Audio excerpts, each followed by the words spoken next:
Hey everybody, I hope you're having a good night. I actually have an office to do my reading in tonight. Woohoo! Yay! So, if you have your beautiful Bibles, today is January 19th.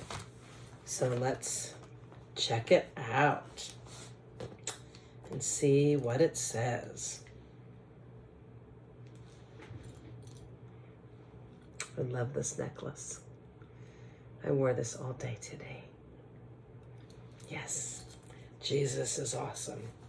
Okay, January 19th. The account of Job is traditionally thought to have taken place around the time of Abraham, Isaac, and Jacob, 22,000 or 18,000 or 1800 BC, or shortly thereafter. However, it could have occurred as late as the exile during the 6th century BC. Prologue, Job 1:1-5. There once was a man named Job who lived in the land of Uz. He was blameless, a man of complete integrity. He feared God and stayed away from evil. He had 7 sons and 3 daughters. He owned 7,000 sheep, 3,000 camels, 500 teams of oxen, and 500 female donkeys. He also had many servants. He was, in fact, the richest person in that entire area. Job's sons would take turns preparing feasts in their homes, and they would also invite their 3 sisters to celebrate with them. When these celebrations ended, sometimes after several days, Job would purify his children. He would get up early in the morning and offer a burnt offering for each of them. For Job said to himself, "Perhaps my children have sinned and have cursed God in their hearts." This was Job's regular practice. Job's first test, Job 1:6-22. One day the members of the heavenly court came to present themselves before the Lord, and the accuser Satan came with them. That is not somebody you want tagging along with you. Okay? Get out of here, Satan. Where have you come from? The Lord asked Satan. Satan answered the Lord, "I have been patrolling the earth, watching everything that's going on." Then the Lord asked Satan, "Have you noticed my servant Job? He is the finest man in all the earth. He is blameless, a man of complete integrity. He fears God and stays away from evil." Satan replied to the Lord, "Yes, but Job has good reason to fear God. You have always put a wall of protection around him and his home and his property. You have made him prosper in everything he does. Look how rich he is. But reach out and take away everything he has, and he will surely curse you to your face." "All right, you may test him," the Lord said to Satan. "Do whatever you want with everything he possesses, but don't harm him physically." So Satan left the Lord's presence. Oh, how could the Lord even stand being around Satan? Ugh. One day when Job's sons and daughters were feasting at the oldest brother's house, a messenger arrived at Job's home with the news. "Your oxen were plowing with the donkeys feeding beside them when the Sabaeans raided us. They stole all the animals and killed all the farmhands. I am the only one who escaped to tell you." While he was still speaking, another messenger arrived with this news. "The fire of God has fallen from heaven and burned up your sheep and all the shepherds. I am the only one that escaped to tell you."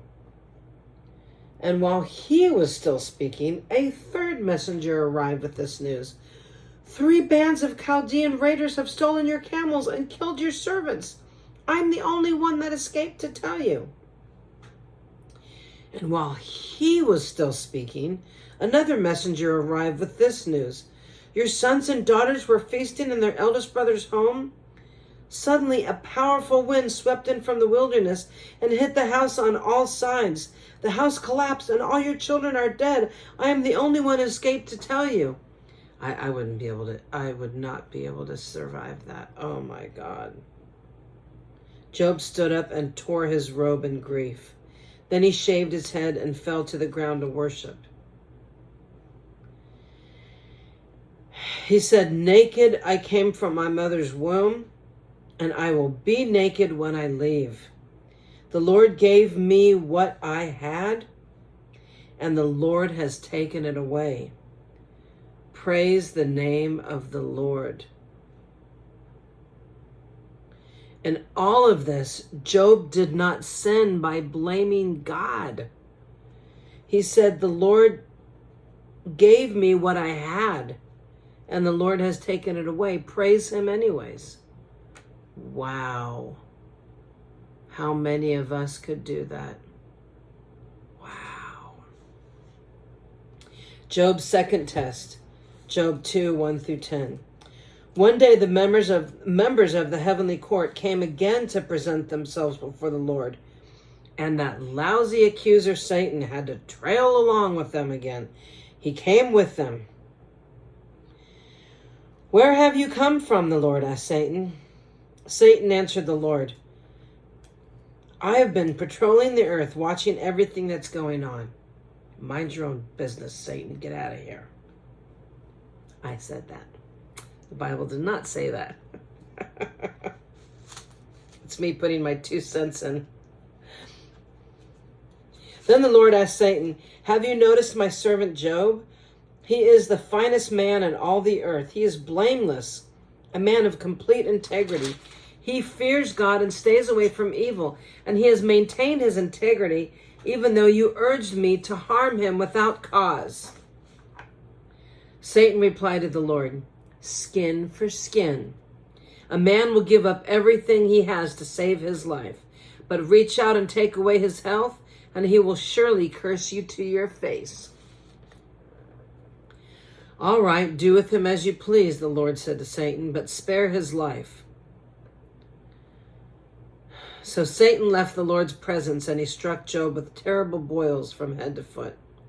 Job scraped his skin with a piece of broken pottery as he sat among the ashes. And his wife said to him, are you still trying to maintain your integrity? Curse God and die. But Job replied, you talk like a foolish woman. Should we accept only good things from the hand of God and never anything bad? So in all of this, Job said nothing wrong. Job's 3 friends share his anguish. Job 2, 11 through 13. When 3 of Job's friends heard of the tragedy he had suffered, they got together and traveled from their homes to comfort and console him. Their names were Eliphaz the Temanite, Bildad the Shuhite, Zophar the Nahamanite. When they saw Job from a distance, they scarcely recognized him. Wailing loudly, they tore their robes and threw dust in the air over their heads to show their grief. Then they sat on the ground with him for 7 days and nights. Oh, what good friends. That's amazing. No one said a word to Job, for they saw that his suffering was too great for words. Oh, wouldn't that be nice if you had a friend who just came and sat with you while you were grieving? Didn't give you any advice, didn't say a word, just sat with you while you were grieving. That's a good friend. Job's first speech, Job 3, 1 through 26. At last Job spoke, and he cursed the day of his birth. He said, let the day of my birth be erased, and the night I was conceived. Let that day be turned to darkness. Let it be lost even to God on high, and let no light shine on it. Let the darkness and utter gloom claim that day for its own. Let a black cloud overshadow it, and let the darkness terrify it. Let that night be blotted off the calendar, never again to be counted among the days of the year, never again to appear among the months. Let that night be childless. Let it have no joy. Let those who are experts at cursing, whose cursing could rouse Leviathan, curse that day. Let its morning stars remain dark.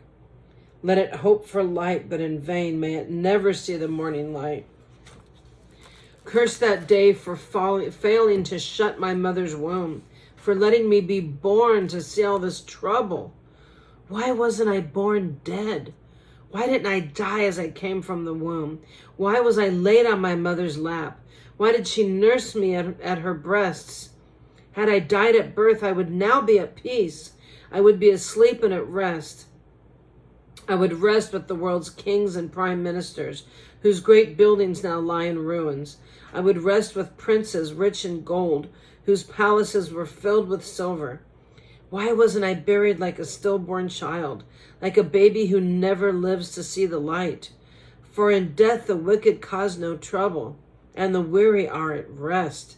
Even captives are at ease in death, with no guards to curse them. Rich and poor are born there, and the slave is free from his master. Oh, why give light to those in misery, and life to those who are bitter? They long for death, and it won't come. They search for death more eagerly than for hidden treasure. They're filled with joy when they finally die, and rejoice when they find the grave. Why is life given to those with no future, those God has surrounded with difficulties? I cannot eat for sighing, my groans pour out like water.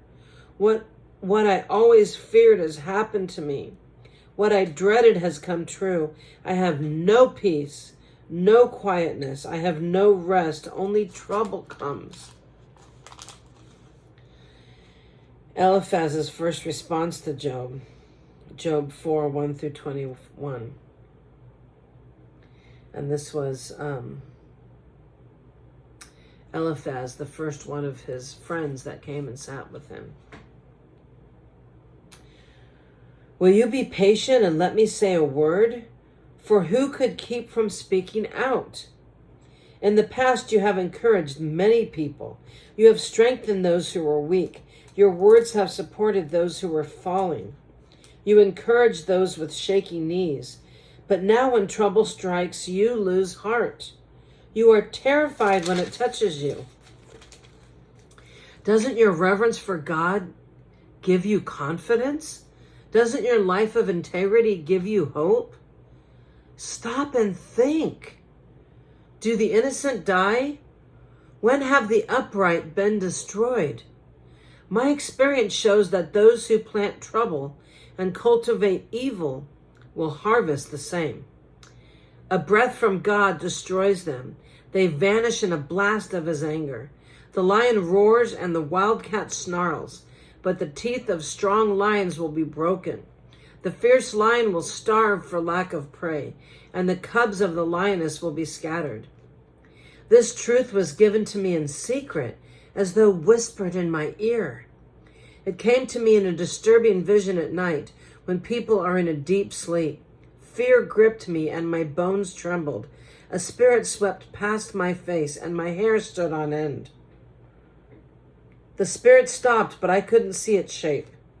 There was a form before my eyes. In the silence, I heard a voice say, "Can a mortal be innocent before God? Can anyone be pure before the Creator? If God does not trust his own angels and has charged his messengers with foolishness, how much less will he trust people made of clay? They are made of dust, crushed as easily as a moth. They are alive in the morning, but dead by evening, gone forever without a trace. Their tent cords are pulled, and the tent collapses, and they die in ignorance." Wow.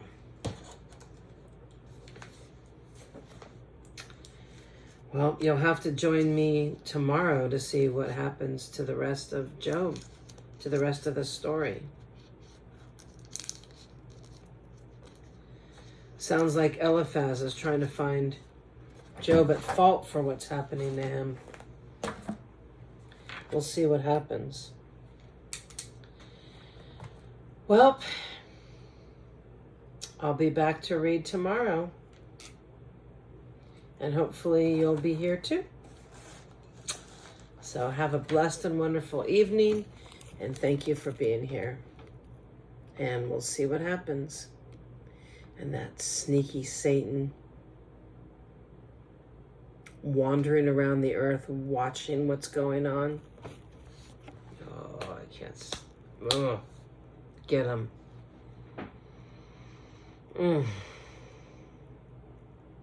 He just looks for a chink in our armor so he can get us.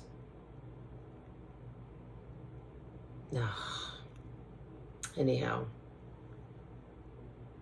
have a blessed evening.